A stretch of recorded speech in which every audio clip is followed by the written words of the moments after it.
ஆண்டவராக இயேசு கிறிஸ்துவின் நாமத்தில் என் அன்பின் வாழ்த்துக்கள். இந்த காலை வேளையில் நம்முடைய தியானத்திற்காக நாம் தெரிந்து கொள்கிற வேத வசனம் யோவான் எழுதின சுவிசேஷம் 10வது அதிகாரம் 15ஆம் திருவசனம். நான் என்னுடையவைகளை அறிந்தும் என்னுடைய வைகளால் அறியப்பட்டும் இருக்கிறேன். நான் என்னுடையவைகளை அறிந்தும் என்னுடையவைகளால் அறியப்பட்டும் இருக்கிறேன். நான் என் ஆடுகளுக்காக ஜீவனை கொடுக்கிறேன். இயேசு தம்முடைய ஆடுகளை குறித்த தெளிவோடு, உத்தரவாதத்தோடு, கிருபையோடு, அவர்களை பற்றின புரிதல் அறிதலோடு இருக்கிறார் என்பதை இந்த யோவான் எழுதின சுவிசேஷம் 10வது அதிகாரம் நமக்கு முழுமையாக நமக்கு எடுத்து காண்பிக்கிறது. இந்த முழு அதிகாரத்திலேயும் தேவன் தம்முடைய ஆடுகளை குறித்த விளக்கமாய், அவர்களை குறித்த ஒரு தெளிவு, அவர்களை குறித்த ஒரு மேன்மை, இவைகள் எல்லாவற்றையும் நமக்கு கற்றுக் கொடுக்கிறதை நாம் காண முடியும். எனவே நாம் தேவனுடைய ஆடுகள். நாம் அவரை அறிவதை விட, நாம் அவரை தெரிந்து கொள்வதை விட, அவர் நம்மை அறிந்தும் தெரிந்தும் இருக்கிறார் என்பதுதான் உண்மை. அவர் நம்மை அறிந்தும் தெரிந்தும் இருப்பதினால்தான் அவர் நம்மை மீட்டெடுக்கிறார், ரட்சிக்கிறார், காப்பாற்றுகிறார், விடுவிக்கிறார், நம்முடைய பாவங்கள் அக்கிரமங்களை மன்னிக்கிறார். நாம் சோர்ந்து போகும் பொழுது நம்முடைய கரத்தை பிடித்து நம் சோர்வுகளை நீக்கி விடுகிறார். அவருடைய பரிசுத்தத்தில் நாம் வளர்வதற்கு அவர் கிருபை அளிக்கிறார். நீ இந்த பரிசுத்தத்தில் வளர வேண்டும் என்று நமக்கு கற்றுக் கொடுக்கிறார். 2 விஷயங்களை நாம் மறந்துவிடக்கூடாது. 3ம் நம்முடைய நினைவில் வைத்துக் கொள்ள வேண்டும். 1, என்னை காண்கிற ஒரு தேவன் இருக்கிறார். அவர் என்னை காண்கிறவர். ஆனால் என் தேவனுக்கும் எனக்கும் நடுவாக என் பாவம் பிரிவினையை உண்டாக்கிவிடும். 3வது, அவர் என்மேல் வைத்த கிருபை மாறாதது. அவர் நம்மேல் வைக்கிற அந்த கிருபை மாறாதது. அவர் என்னை காண்கிறார். என் பாவம் தான் அவருக்கும் எனக்கும் இடைவெளியை, விரிச்சலை உண்டாக்குறது. அவருடைய கிருபை மாறாதது. அவருடைய கிருபை என்னை விட்டு விலகாதது. அப்ப நாம் அந்த 3 காரியங்களை மிக கவனமாய் நம்ம மனதில் வைத்திருந்தால் நம்முடைய வாழ்வில் பாவம் பிரவேசிக்காதபடி கர்த்தர் நம்மை பாதுகாத்துக் கொள்வார். முதல்ல அவர் நம்மை காண்கிறார். அவர் ஆடுகளை அறிந்திருக்கிறார், புரிந்திருக்கிறார், ஆடுகளால் அறியப்பட்டும் இருக்கிறார் என்றால் அந்த ஆடுகளை அவர் கவனமாய் கவனிக்கிறார் என்றுதானே அர்த்தம்.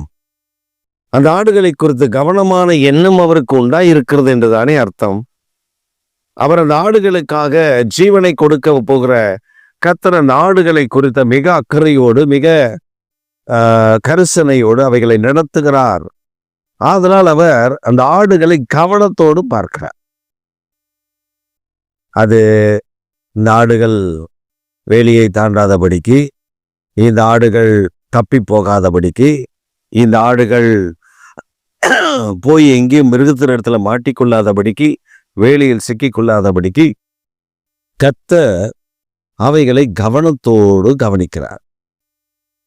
நீங்களும் நானும் ஆடு மேய்க்கிறவர்களை கவனித்திருந்தால் இந்த ஆடு மேய்க்கிறவர்கள் இடத்துல ஒரு கரிசனை இருக்கும். அந்த கரிசனை என்ன? இந்த ஆட்டை மேய்த்து கொண்டே வருவார்கள். அந்த ஆடு எங்கேயாவது வழி விலகி போயிடுச்சுன்னா அவங்க ஒரு குச்சி வச்சிருப்பாங்க. அதில் 2 போட்டு அந்த ஆட்டை காதை பிடிச்சி தனியாக எடுத்துட்டு வந்துடுவாங்க. ஒரு மரத்துக்கடியில் உட்காந்து அந்த ஆட்டோட பேசுவாங்க. நான் சொன்னேன்ல இங்கே போகாதன்னு, ஏன் நீ போன? உனக்கு எதாவது ஆயிருந்தா நான் என்ன பண்ணுவேன்? நீ இப்படி தப்பு பண்ணலாமா? அந்த ஆடும் மண்டே ஆட்டும். செய்ய மாட்டேன், சரி அப்படின்னு சொல்லும். அந்த ஆட்டை விட்ட பின்பு ஆட்டு மந்தையோடு கூட சேர்ந்து கொள்ளும். அதுக்கப்புறம் நீங்க அந்த ஆட்டை கவனிச்சீங்கன்னா, இந்த மெய்ப்பனுடைய பார்வை இந்த ஆட்டின் மேல கவனமா இருக்கும். நம்ம சொன்னதுக்கு கீழ்ப்படிதா, அதுக்கு புரிஞ்சிடுச்சா?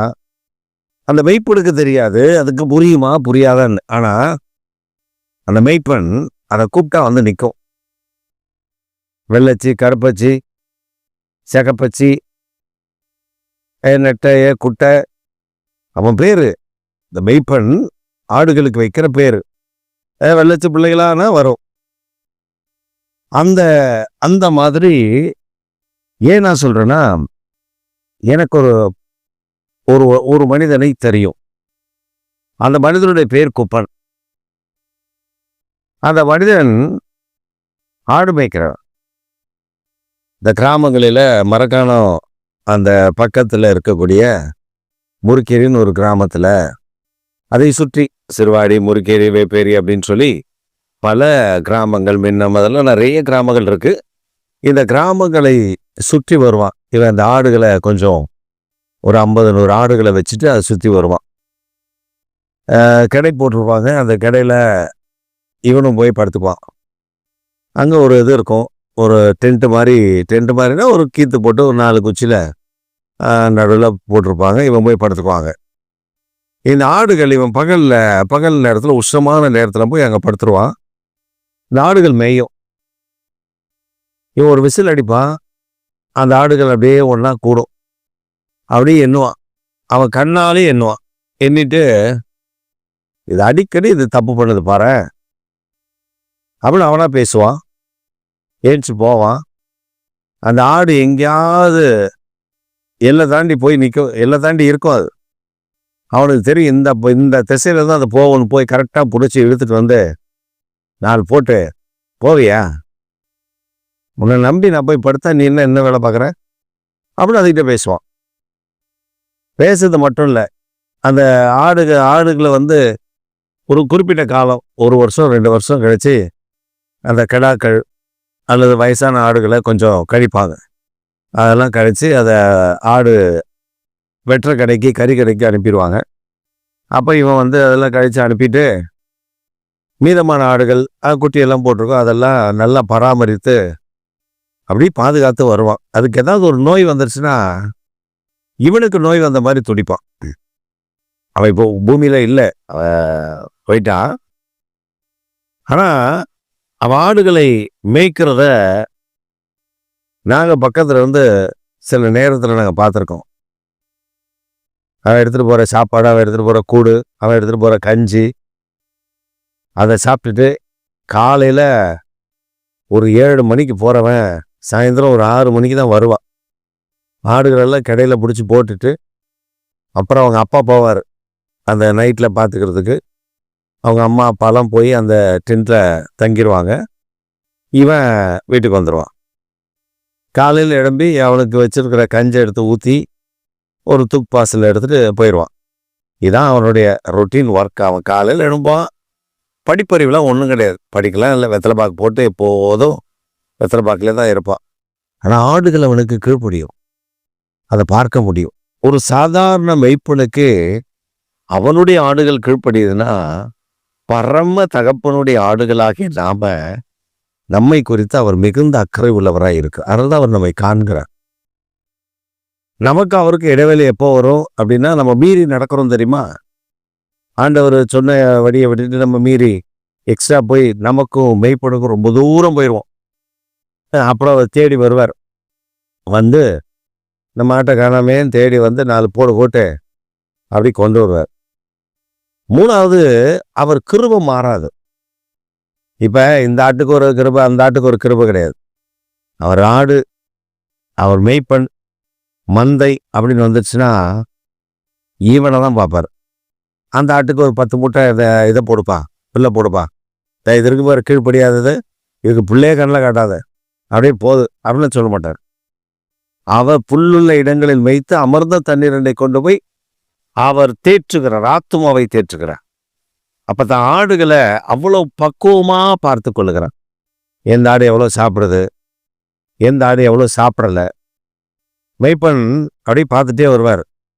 ராத்திரியில் பார்த்தீங்கன்னா சில மேய்ப்பர்கள் அதுக்கு புல்லு கொண்டு வந்து போடுவாங்க. நல்லா மேய்ச்சல் தான் வந்திருக்கும்.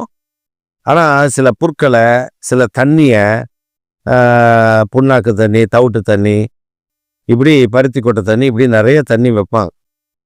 அந்த மாதிரி தண்ணியை வந்து ஒவ்வொரு ஆட்டுக்கும் வைப்பாங்க. வச்சுட்டா சில இடங்கள்ல மொத்தமாக வந்து ஆடு குடிக்கும். சில இடத்துல கவனிப்பாங்க, இந்த ஆடு குடிச்சுதான்னு பார்ப்பாங்க. வயிற்ற தட்டி பார்ப்பாங்க, அந்த ஆடு குடிச்சிருக்காது. அப்புறம் அது என்ன வயிற்றால போதா என்னன்னு பார்ப்பாங்க. உடனே அதுக்கு ஏதாவது உடம்பு சரியில்லைன்னு டாக்டரை வர வச்சு ஒரு இன்ஜெக்ஷனை போட்டு, ஒரு மருந்து கொடுத்து, ஒரு மாத்திரை கொடுத்து அதை பராமரிப்பாங்க. அடுத்த நாள் மேய்ச்சலுக்கு அதை அனுப்ப மாட்டாங்க. அதை உட்காந்து அது சரியாகிற வரையிலும் அதை கவனமாக இருப்பாங்க. இதான் மெய்ப்பன். கிருபை மாறாதது, அவர் வச்சிருக்கிற கிருபை மாறாதது, தயவு மாறாதது. அதனால் இந்த காலை வேளையில் நல்ல மெய்ப்பன் நமக்கு இருக்கிறார். அவர் நமக்காக தம்முடைய ஜீவனை தந்தவர். அவர் நம்ம கைவிட்டுருவாரா? நம்ம நினைக்கிறோம், ஐயோ நான் கைவிட்டதை போல உணர்கிறேனே, இந்த விஷயத்துல எனக்கு ஒரு நன்மை இல்லையே, புலம்புறோம்ல. இந்த புலம்புல இன்னைக்கு நிறுத்தணும். இன்னைக்கு தூக்கி ஓரம் கட்டிட்டு, என் ஆண்டவர் எனக்காக காரியங்களை நடப்பிக்கிறதை அந்நிய கண்களில் என் கண்கள் காணும். அவர் வாக்குத்தத்தம் பண்ணினவர், மாறாதவர். நீங்க சொல்லி பாருங்க, அவர் உங்களை வழி நடத்துறதுல அதை விட சந்தோஷம், மகிழ்ச்சி வேற ஒன்றும் இல்லை. ஆமென்.